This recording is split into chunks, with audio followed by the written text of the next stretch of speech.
Biz Fpro brokerining asosiy oynasida turibmiz. Keling, yana pastga tushaylik, chunki menda allaqachon ikkita ochiq hisob bor. Odatda ro'yxatdan o'tganingizda sizda bitta asosiy savdo hisob raqami ochiladi.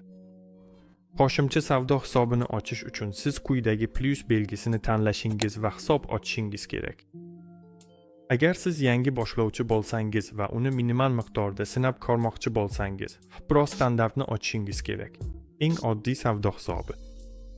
Agar sizda kamida $50 bo'lsa, siz Fpro Rav ochishingiz mumkin va shunga mos ravishda. Agar sizda allaqachon $10,000 minimal depozit bo'lsa, VIP traderlar uchun yanada foydaliroq savdo hisobini ochishingiz mumkin. Fpro Elite. Sizga birinchi standart hisobingizni qanday ochishni ko'rsataman. Davom etishni tanlang. Yuqori chap burchakda istalgan valyutani tanlashingiz mumkin. Men AQSh dollarini qoldiraman. Keyingi o'ng tomonda bizda kaldira bor. Sizga eng mos keladigan leveragini tanlang. Men odatda 2000 dan bitta yoki 1000 dan bitta savdo qilaman. Men 2000 dan bittasini tanlayman. Keyin biz pastga tushamiz. Netting yoki hedging deb nomlangan ijro etish usuli mavjud. Men hedgingni tanlayman. Bu nimani anglatishini tushuntirish.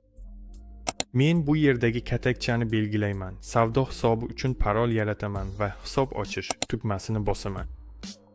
Va endi ushbu savdo hisobida savdo qilishni boshlash uchun biz brokerdagi hamyonimizdan istalgan savdo hisobimizga pul o'tkazishimiz kerak.